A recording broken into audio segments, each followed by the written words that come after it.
guys, welcome to today's video. Today I'm going to be doing a haul, and it is drugstore and high-end, and it's just kind of a mix mash of things I've picked up over probably the past month and a half to 2 months, something like that. I've really been kind of hauling these things slowly, so I just kind of saved up everything that I've gotten and just want to put it in one big haul for you.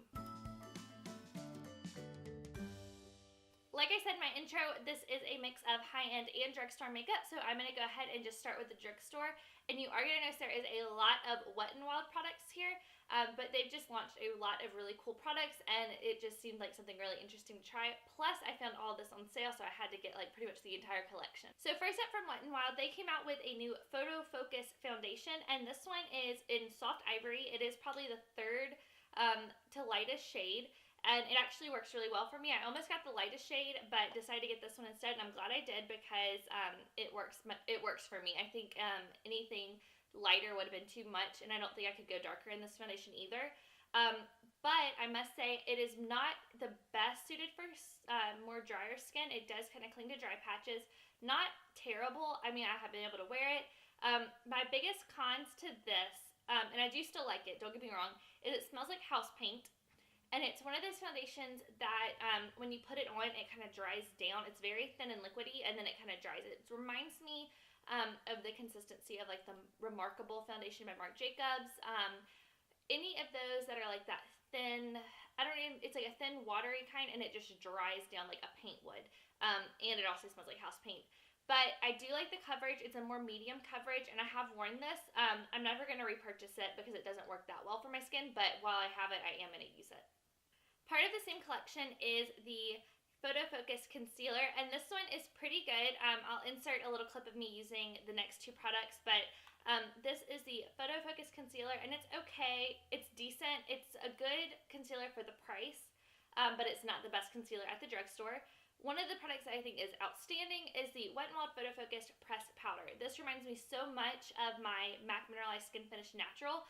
I've actually been reaching for this a ton, and I wish I could get a little bit of a lighter shade. Oh, by the way, I got the shade Light Ivory. I need a lighter shade in this one, but I'm not going to buy one because it's not my favorite, and this one works good enough, especially for covering dark circles. That works well. This one is in the shade Warm Light, and this was the lightest shade. The concealer and the powder were the lightest shade that my local CVS had, so that's what I picked up, and it works. It'll work better in the summer. I wish I could get a lighter shade because that would be awesome, but this is a really, really good powder, so if you are needing one, I think this is only $4.99 or $5.99, and it always goes on sale, so be sure to pick up this one if you are in need of one.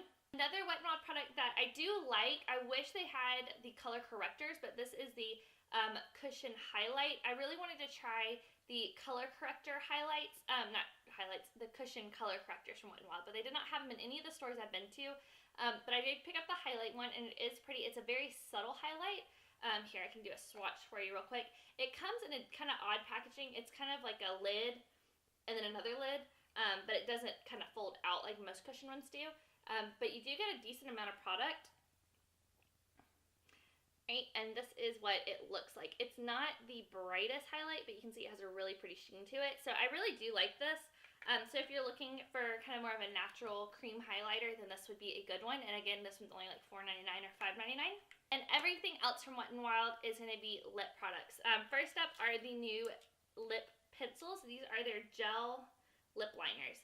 I have 5 of the shades. I think there are 6 total, or at least 6 total that I've seen in stores. I have Bear to Comment, Never Petal Down, Gone Burgundy, Red the Scene, and Think Flamingos. They're really good quality. I have a clip of me putting this one in that I will insert here. But I think today I wore Never Petal Down, and I also mixed it with another lip product from them. All of these lip products are really outstanding. If you're needing new lip liners or just a certain color in a lip liner, that would be a great one. They're only $2.99, and I actually got those 2 for $5 at my local Walgreens. And then today, on top of that, I put on Pink Really Hard, which is part of their liquid catsuit line. These are gorgeous. I feel like the quality is very similar to the Too Faced Melted lipsticks. That is my favorite one, so I'm pretty much always going to compare good liquid lipsticks to it.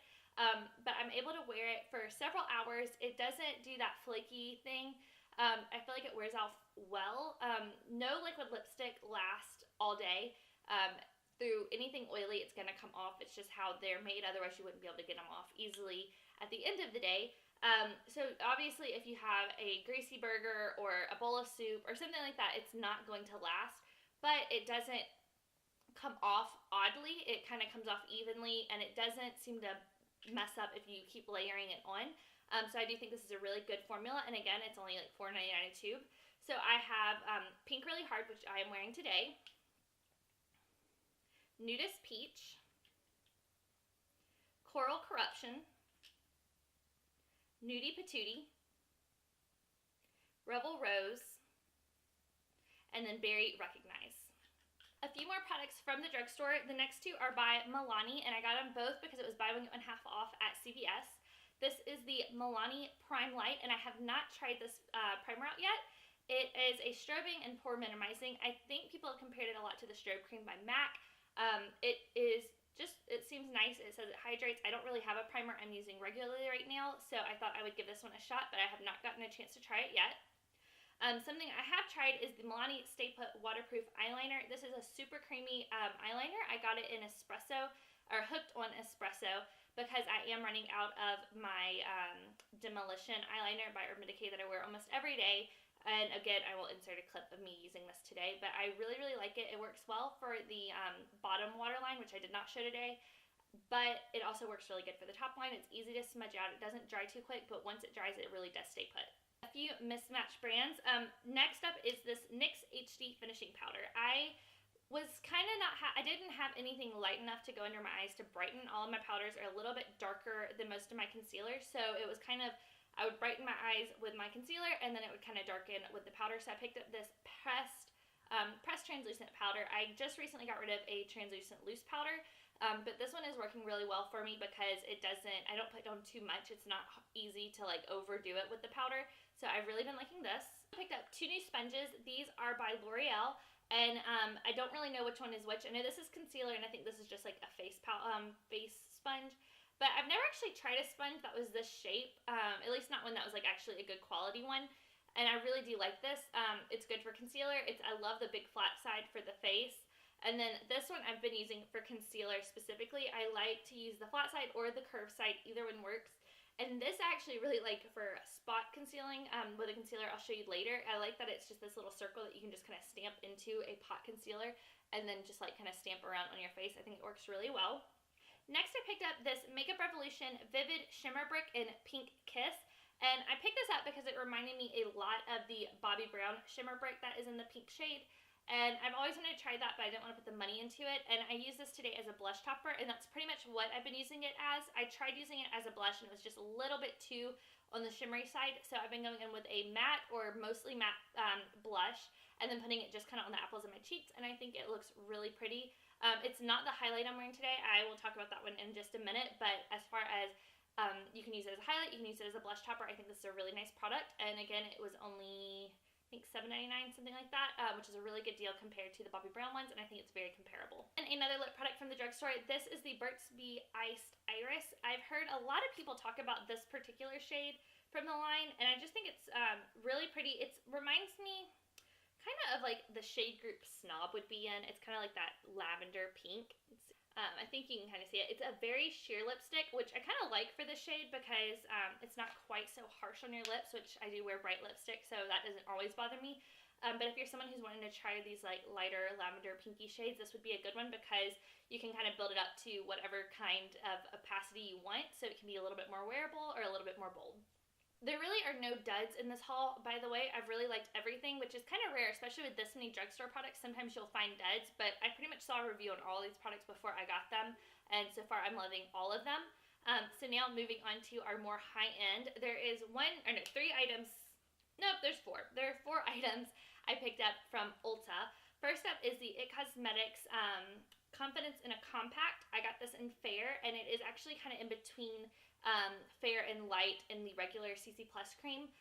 foundation. What is it called? It's like a CC cream, but it's really a full coverage foundation. This is really nice. It comes in this little compact, and you kind of open it up, and it's just like a basic kind of cream foundation. It is pretty hydrating. It has their Confidence in a Cream lotion, I think is what it is, in it. And I think it works really well. I don't like it better than the CC Plus cream, so if you're wanting to get it to try instead of that, then it's not. I like it, but I wouldn't continue to buy it because I prefer the CC foundation. Just came out with a new collection. It's called like their brunch collection, and I got the shade Foodie in the lipstick and Foodie in the lip gloss, and it is so pretty. It's very light, but it's kind of like a peachy pink nude. I just think it's really pretty. It's not the most flattering, I will be honest with that, but if you like these kind of more pastel bright lips, then you would like this one. So here is the swatch. This is the lip gloss, and here is the lipstick, and they're really pretty layered together.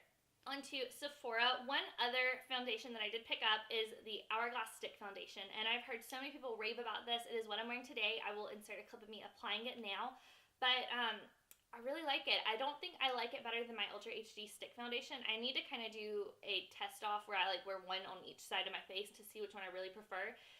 The price obviously is better on the HD Stick Foundation, so that'll probably keep me repurchasing that one, but this one is really good quality. It just comes in this kind of like triangle shaped stick, and it's just made for drier skins. I don't think if you have really oily skin you could wear this, but I feel like normal to dry skin would be able to wear this foundation. For the concealer I was talking about earlier, this is the new NARS Soft Matte Complete Concealer, and I got mine in the shade Vanilla. It's the same shade I wear in my Radiant Creamy Concealer, and this I really like. I had been saying I needed something better for covering acne, and this works so much better than my MAC Studio Fix concealer. I'm still going to keep those, but I think I'll be repurchasing this one in the future when I run out of both of them. This is super duper nice. I like the consistency. I like that you don't have to set it for it to stay in place. It has really good coverage, but it's not drying, so it doesn't kind of cling to any like dry patches of skin on your acne. So I really like this, and definitely recommend it if you are trying to cover acne. But it also works as an under eye concealer. I've used it a good bit. If you have very dry under eyes, I don't necessarily recommend it, but it works for me, and I have fairly dry skin, and it's just an easy, quick concealer just to put under eyes and on your face, so you don't have to pack a ton. Plus, it is a cream, not a liquid, so you can pack it without it counting towards your liquids if you are flying. That is obviously very important to me because I mention that kind of stuff a lot, but I do kind of fly pretty often, and me and my husband almost always do carry-on, or we do always do carry-on, so that is just something that always kind of sticks out to me when I'm picking up makeup, is if I can or can't count it towards my liquids, because I like to pack a lot of beauty products even though I do carry-on, so that quart size really fills up pretty quick. Alright, so the last, I skipped a product. This I actually did purchase at Ulta. You can get it at Sephora. This is the Steel and Magnificent Metals Glitter and Glow Liquid Eyeshadow, and it is so pretty. I already did a swatch, and it is this really glittery. Let's see if it'll focus. Yeah, there it goes. It's like super glittery. I think this color is very nice for someone who doesn't want a really bright gold or a really dark brown. I kind of tend to like more of like the neutral golds, but a lot of times they end up being a little too dark and not very brightening, but this is still fairly brightening, and you can still use it as kind of like the brighter shade of eyeshadow, if that makes sense. But I really like this one, and again, this one is in Smoky Storm. The product I got from Sephora, this one was a big kind of like a splurge. The Hourglass foundation and this were big, like, I don't need it, I'm just getting it for the fun of it. This is Prismatic Amethyst. This is a new Becca highlighter. It says it's limited edition. I don't always believe that because most of their things do come out permanent after they've been limited edition. The one thing that they've been very true about that was the Jacqueline palette. They never redid that one, but you can get all of the items in those little split pans that I think are still available, or they were available for a long time. But here is the swatch of this. Let's see if it'll focus. Come on, there it goes. Yeah, it is just so pretty. It's a very lavender-based highlight. So if you don't like the pinky highlights, purples at all, then you're not going to like it. But I really do like the kind of purple lavender shade, and I think it's really pretty. I actually do wear this every day. I don't think it's really meant, I don't know, it could be meant for an everyday highlighter. I don't think everyone would wear it every day, but I've been wearing it with pretty much any look, that as long as I'm not wearing like orange blush, I think it works. And that is the highlighter I'm wearing today. So that is what this kind of like top highlighter is. So for the final thing I got in this haul, this is by Charlotte Tilbury. It is her Instant Look in a Palette in Seductive Beauty. This is different than the one I had before. The one I had before is Natural Beauty, and I'll show that in a little bit to compare them. But it comes with 3 eyeshadows, 2 blushes, a bronzer, and a highlighter. I used everything today except for the highlight. I just think it's super pretty. So you pretty much get this look minus the highlight. If you use this. The thing I really like about this palette is you really only need to pack, if you are packing makeup, just a concealer, foundation, and a mascara, and you're pretty much set, because everything else you need is in here. So here is the other one. This one is in Natural Beauty, and you can see the eyeshadows are the biggest difference. I think the face products in this one are a little bit more on the dark side. It's kind of hard to see in this lighting. But yeah, this is a much darker eyeshadow look, and I just like it because this one I used more on an everyday basis. Like this one I would keep in my gym bag and just wear every day after I got done with the gym. Whereas this one is more of one I'd want to pack on a vacation because you can really deepen, darken up the eyeshadow look to make it a little bit more dressy, a little bit more dramatic, and all that, and you know, all that. So the time I did travel with the Natural Beauty one, I did bring a little duo by NARS that had 2 darker eyeshadows in just to work with it. So I really didn't need to buy this other one, but I really am happy that I did because I've been loving it since I got it. Alright, well that is everything for this haul. I hope you are having a great day and you enjoyed watching this video. If you do like these haul videos, be sure to give a thumbs up or just comment down below to let me know because I don't always do hauls. A lot of times I just bring makeup and put it straight into my collection. I don't really save it up and do hauls like this. So if you do like the hauls, be sure to let me know so I will do that in the future. And if you want to see more content from me in the future, then don't forget to subscribe and stay a part of my channel. And as always, thank you so much for watching.